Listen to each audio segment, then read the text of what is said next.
Welcome to Interesting to See, your daily sports podcast, news, narratives, takes, and gambling. I am your host, Nick. The NCAA tournament starts today, kind of, not really. Say, Nick, no clip to start the show? No, we got to turn up this mic, though. What's up? Is that better? Now am I in your ear? God, why would when you restart your computers just do weird stuff? Okay, so, all right. You can find it on YouTube. You can watch it on Spotify. Tell all your friends. Get mad in the comments. Don't care. Okay, shh. We lead today with the most important story in the history of the world. The war is over. We have won.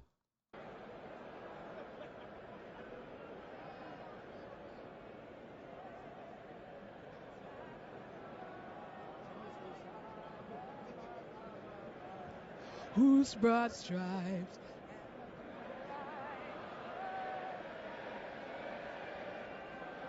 Listen.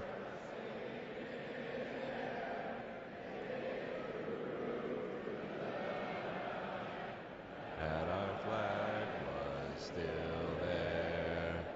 Hosanna's that star-spangled banner,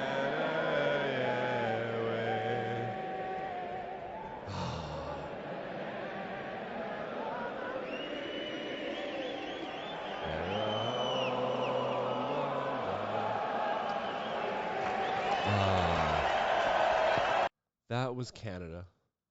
It was Toronto. They were singing our national anthem after the singer's mic went out. And I love this point because it's a moment of national pride. Whenever the mic goes out, this happens 4 or 5 times a year, and the crowd finishes the song with, "Those are Canadians. The war is over. We have won." That is not possible in the United States. It would never happen, not in a billion years. I know about 2/3 of the words to "O Canada." It is objectively the greatest anthem. No disrespect to the United States, but "O Canada" is better. Their flag is better. They win those things. But they know our anthem. What the fuck is up? We won the war. It's over. We are the champs. I have no idea who won the game. It was Buffalo versus Toronto, which those are just 2 American teams going at it. I can't believe they knew it. I do appreciate that. That is really cool, but that just means that Toronto is the northernmost borough of New York City. Oh, man, that was cool. Good for them. Also, thanks for winning the war to whoever taught all of those Torontans, whatever, who taught them the U.S. national anthem. Yesterday was the first day of NFL free agency. Let's get to some actual stuff. Some people signed. It was great. It was bad. Whatever. A's, B's, D's, whatever to go around. The important thing was that Trey Wingo, who has been accurately reporting the Aaron Rodgers situation, but he's not really a good journalist. I don't even know where he works anymore. He was the guy that used to host NFL Live for years. He was an OG, an original gangster of the prime of SportsCenter, not the original days of but when SportsCenter became SportsCenter, that's when he was the man. So yesterday he's like, I'm hearing that Rodgers to New York is a done deal. It's happening. History repeats itself. Time is a flat circle. But then everyone reported it. All of the people were like, Trey's been accurate about this. It's a done deal. He's going. However, there are no repercussions to Trey just saying shit. So he probably spoke out of turn. I'm guessing because then everyone had to walk it back and be like, oh, just kidding. I'm hearing it's not quite done yet. Here's the original tweet. Hearing Rodgers to Jets is done deal. History about to repeat itself between New York and Green Bay. Time is indeed a flat circle. But then he had to walk that shit back. And Aaron Rodgers is just making 2 franchises, the Jets and the Packers, wait for him, which is incredibly annoying, and he is just such a douchebag. I can't, he's just such a douche. He really is. So shout out to Trey Wingo. I guess we'll go over some free agency things. The Bears spent an ass ton of money on linebackers. They are paying 2 linebackers like twice as much money. They got Tremaine Edmonds, the middle linebacker. He was number 49 with the dreads for Buffalo. The guy flying around. Man, Buffalo had some good linebackers. They had him. And who was the other guy? Matt Milano. Man, they had some good linebackers. Tremaine Edmonds, who, when he's at the peak of his game, is the best linebacker in the NFL. But linebacker is hard. So, it's hard to be consistently super elite. There are only like 5 really good linebackers. The Bears had Roquan Smith. I guess it didn't vibe. They didn't want to give him a contract, and now they gave Tremaine Edmonds and their other guy, TJ Edwards, who was the middle linebacker tasked with covering Travis Kelce in the Super Bowl. He did okay, comparatively. They have both those guys for a ton of money. They have DJ Moore. They're really spending money. They're trying to fix that defense. They got a tackle, I think, also. I don't remember. No, they got Connor McGovern. Is he a guard or I don't know who he is, but they're just spending an ass ton of money. So if we go through the Bears are the big story, which makes a lot of sense because they have all of the money. They tanked, and part of tanking is not spending a bunch of your money and getting a lot of the expensive people out of here. They got offensive guard Nate Davis. And I was wrong. I thought they got him McGovern. They did not. Just one guard, huh? Ooh. You got to get it together. Other big signings include Javon Hargraves. He's one of the best interior defensive tackles. He played for Philly. He is now in San Francisco. It's like you're going to forget about all of this. It doesn't really matter at this point because, like, again, you're going to forget. The Chiefs lost one of their tackles, but then they got one from the Jags. Like, well, why don't you just keep your guys? It's really an upgrade. The Broncos are spending an ass ton of money. Mike McGlinchey and Zach Allen coming to the Broncos from the NFC West. Zach Allen was a defensive lineman, the big white dude for Arizona. Then Mike McGlinchey was a right tackle for San Francisco, whose career started out crazy hot, and he just has not quite been that good since. He's really good. He's just not crazy elite like he was looking like he might be. So that's a place where San Francisco can save some money. The weird thing that happened, the weirdest thing by far the weirdest thing, was that the Atlanta Falcons signed Jonnu Smith. Remember when Brady left New England and they signed a bunch of dudes? They signed two tight ends, Jonnu Smith and someone else. I forget. It doesn't matter. Jonnu Smith was traded. I don't know if they signed him from Tennessee to New England or whatever, but he was traded from New England to Atlanta. Why is that weird? Because they just drafted the best pass-catching tight end prospect of all time, allegedly, and Kyle Pitts. And Kyle Pitts has been getting open, but Marcus Mariota has degenerative elbow disease, and you just can't throw him the ball. This is weird. Is Kyle Pitts available? Mega draft pick. Mega. Like he is a one-of-one freakazoid. Like he's like Calvin Johnson or Myles Garrett or Adrian Peterson. Like there's never and probably will never be another guy like that until like receivers start putting on serious weight. We can just put this up on the screen. Here are some of the trades you can go down. Bradley Bozeman, center for the Panthers. We'll see what they do with their available money. The other big one, of course, was Jimmy Garoppolo. 3-year, $72.75 million deal. They also signed Marcus Epps, so the Eagles have lost Marcus Epps, TJ Edwards, Javon Hargraves. A lot of those dudes were on one-year deals. But Jason Kelce said, I ain't fucking done yet. So the center, who I thought was going to retire, I think he might have retired if they won the Super Bowl, but they did not. So he's coming back. He said, screw it. I'll just keep making money. I like this job. I like doing this work. Yeah, why the hell not, man? Robert Woods is going to Houston. Seems like they're adding just a couple things. Houston getting ready to draft a quarterback. I don't think they're going to. I genuinely think that they're going to take Will Anderson. But what the hell do I know, man? Let's move on to the National Basketball Association, where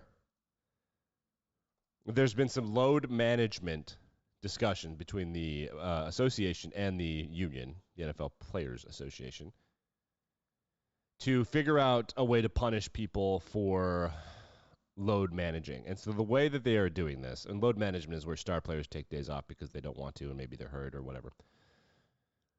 They just don't want to play all the games. Maybe they get hurt, maybe they don't, but they definitely don't want to play all the games. What's going to happen, it appears, and this is according to Shams, who you should know who that is. He's the NBA reporter. They are going to make players ineligible to receive postseason awards if they play below a certain threshold of games.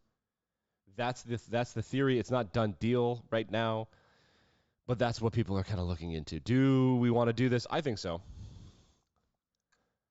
I think so in the NBA. I think in the NFL too. 75% to me seems like a fine threshold. Because for injuries, people that get like Carson Wentz should have won the MVP in 2017. I'll die on that hill. I forget who did. Doesn't matter, but he should have. But I think that this may or may not be a good way to win load man. Like Steph Curry's not going to care about this. I think should players be paid per game? They have a union. They're not going to accept a deal like that. I don't know. But something the NBA is looking into because it really is starting to piss fans off. The NBA is not a team league. It is a player league. No one cares about the Dallas Mavericks. They care about Luka and Kyrie. I mean, when you buy tickets to see the Dallas Mavs, you don't care about the Mavs. No one gives a fuck about the Mavs. They care about, Joel Embiid and Nikola Jokic and Luka Doncic and Steph Curry. Like, Steph Curry doesn't play for the Warriors. Who cares? Are fans going to start demanding ticket ranges for like that tickets be priced in range? Like if they get refunded if those guys don't show up, Maybe they should. The Wall Street Journal is attempting to ruin March Madness brackets. This is a really cool thing, but fuck, it kind of defeats the purpose. They have created a bracket machine. The bracket machine, I had it pulled up on the screen. What is the bracket machine, Nick? So you get 60 points. And the points are fake. They're all made up. The points don't matter. Haha, get the joke. Some of you will. And it's broken down into 5 or like a bunch of categories, right? So size and rebounding, 3-point shooting, turnovers and steals, free throw shooting, tournament experience, the madness meter. How crazy do you want your bracket to be on a scale of like 1 to, I guess, 20, 1 to 100?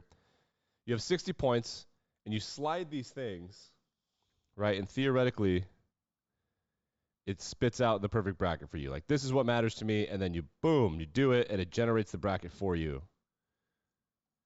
The point of it is filling out the bracket, you douche canoes. This is really cool. It's a really cool idea, but I don't... What? Fucking nerds. I love the Wall Street Journal. Get back. Go home. Fix the Silicon Valley Bank thing. Just print out a bracket, write it with pen and ink. What are we doing? I want you to have to Google or guess where the school is. That is the point of this.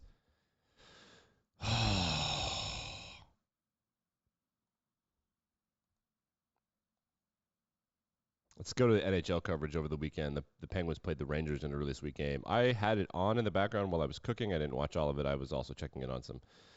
I think the Big Ten Championship was over by then. But check this part of the broadcast out. Big fan of this moment. Jonesy, if I can, I'm going to do a little public service announcement if I can. You can. If Jennifer Lynn Cox of Allison Park, Pennsylvania is watching, or somebody knows who she is, we have your driver's license. Okay, so first of all, Eddie Olczyk, you are on national television on TNT, and you said this woman's full name or girl could be a girl, dude. We found it on the street of downtown Pittsburgh yesterday, so lo and behold, it will be sent to you within the next 2 days. So Jennifer Lynn Cox. Jennifer Lynn Cox on blast for the entire internet. Dropped her ID in Pittsburgh. It happened that broadcasters found her, or maybe it was a producer or a line producer. It was like, hey, here's this. And they're like, hey. Now, they're not going to try to like, hey, come meet us. They were like, we'll send it to you. And they just said that on TV. That's so funny. What a moment for her as long as she doesn't get stalked. Which I suppose is always a real possibility. But that's neither here nor there. Really cool moment. If she thinks it was a cool moment, I hope it was. The Daniel Jones contract extension may have been a pinky swear. I wanted to read this story by Albert Breer, but then I read the first sentence and rolled my eyes so hard I couldn't finish reading it. It was late Monday night, and Daniel Jones' agent, Brian Murphy, and Cameron Hahn were crashed from a day that started with a flight from Indianapolis to New Jersey, was spent mostly on the first floor of the Giants practice facility, and didn't engender a ton of optimism that a blockbuster contract was on the horizon. That's one sentence. Bro, stop it. I forgot that it was Monday. I forgot what we were talking about. That's a paragraph. This dude runs the NFL coverage for Sports Illustrated, Albert. Look at this sentence. It's like history class. No. You get 2 commas per sentence, sports writers. 2. That's it. Forever. For the rest of time, you get 2. God damn. Playing games tonight, Mississippi State against Pittsburgh. I'll take Mississippi State because people love to hate the SEC. The other one, I actually forgot. It's the 16 seeds. Let's check them out. Southeast Missouri State versus Texas A&M CC. Southeast Missouri State, that's close to Arkansas, and they love basketball in Arkansas, so I'll take Southeast Missouri State. They are 3.5-point underdogs. Mississippi State, 2.5-point favorites. Back and better than ever tomorrow. More playing games. We'll do our brackets on Thursday. Controversial Wednesday. See you then.